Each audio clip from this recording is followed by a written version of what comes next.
Mr. Evans here, back on the job site at Early College. Now I have a vest, so I am more official looking. I want to talk about mostly just all the outdoor stuff, which is what a lot of civil engineering ends up doing. A lot of it is outdoor and underground. There is, of course, the really nice stuff, which is structure of the building itself. How many pillars you need, what type of concrete, what does the structure of the rebar look like, thickness of reinforcing walls, and all of that is real important. And that's all the internal stuff that maybe is involved a lot with civil engineering. And there certainly is a lot of stuff inside the building, but a lot of the work, in my experience, is the outdoors. A lot of underground things, piping and wires and concrete and ditches and drainage systems. So let's go take a look at all of that and see what we find.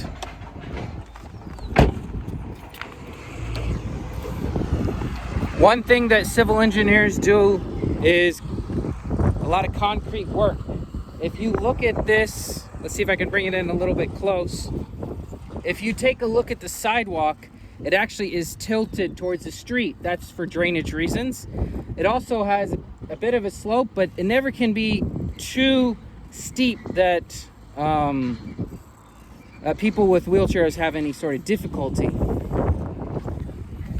If I look over here, that is meant to drain out all of the water that comes into the parking lot that's over here. It's supposed to help drain some of that parking lot, some of that roadway. When you put a lot of concrete and asphalt on the ground, that now is a huge area that water can't seep into. If I look over here across the street, it's just a field. When it rains, about 40% of the water can infiltrate very easily into the ground before it starts puddling.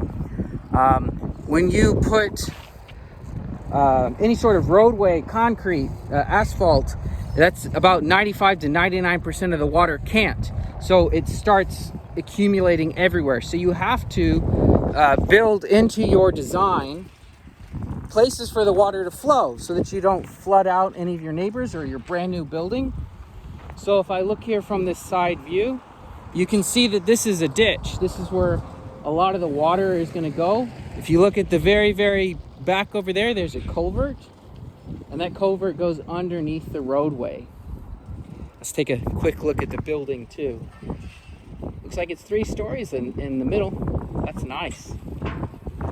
Let's walk along the path and see what else we can find.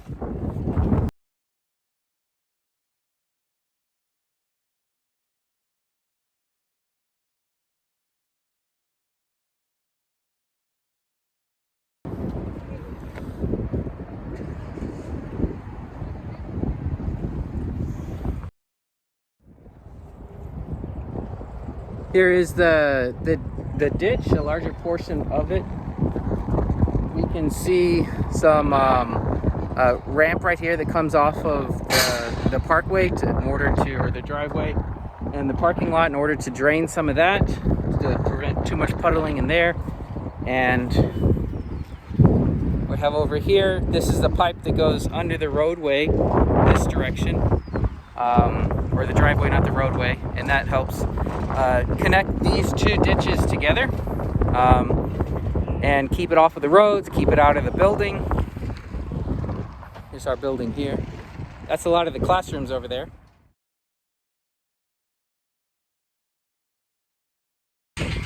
Civil engineers also design where the hydrants go and how many are needed. They have to make that decision. There's a certain regulation within the city and within the state of how many fire hydrants you have to have for certain public buildings. If I come over here, I can see the culvert that goes underneath the roadway. That's that concrete pipe sticking out there. It's a little dirty now. It'll be covered with grass later on. You can see all of the drainage area off of the street. The civil engineer also designs the size of the streets in order to fit usually 1 to 2 cars, depending. This looks like this was probably existing before the site. as the road was probably already here, but here is the storm drain. Water collects in here from the street and gets sent out further and further down the ditches until it reaches its way, usually to the arroyo.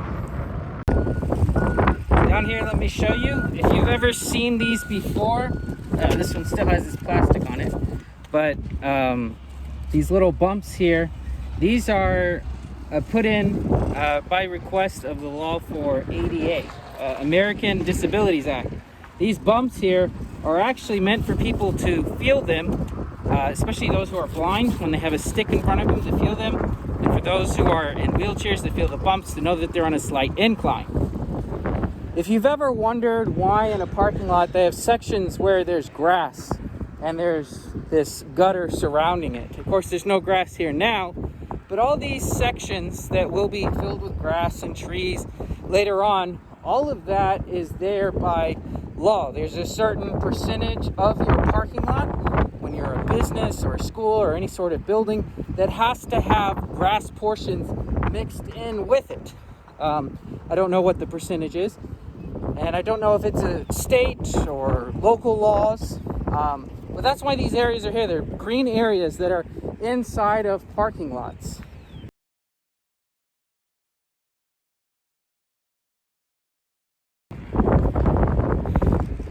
A small little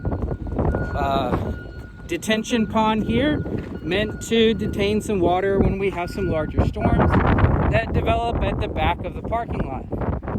You can see there's a little on-ramp here, or exit comes down this way. There's a pipe here. Not sure if that's it's probably the exiting pipe that goes to underground piping and eventually make it to the county ditches. If we look, let's see if we can get a little closer.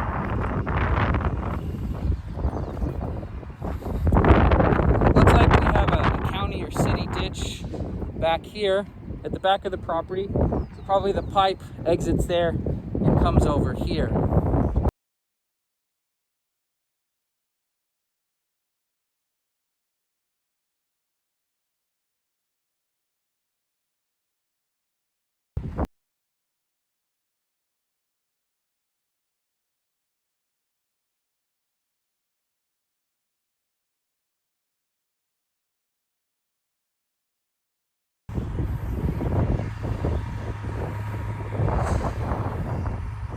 Well, ditches tend to be very pretty looking.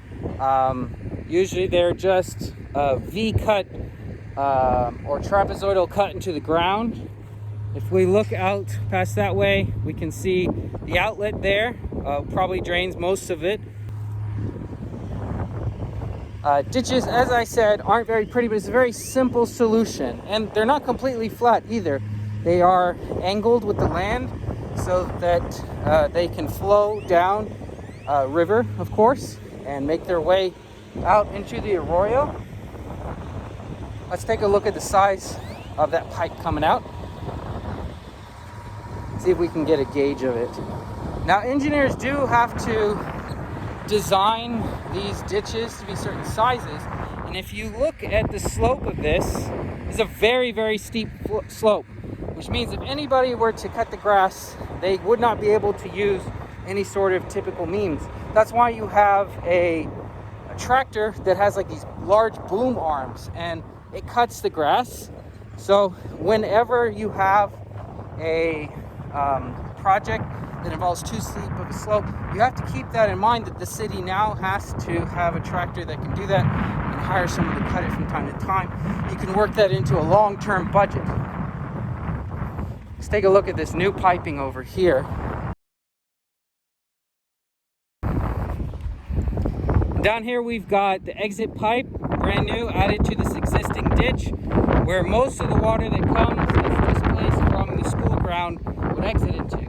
Notice on the other side of it, it has an entire wall there, so that if water rapidly comes out of here, it doesn't erode into the farmer's field on the other side. You have to, when you build a large project, you have to also keep your neighbors in mind. So this is in place to protect that side and get all the water out as fast as possible. That's probably a 3 to 4 foot diameter pipe down there.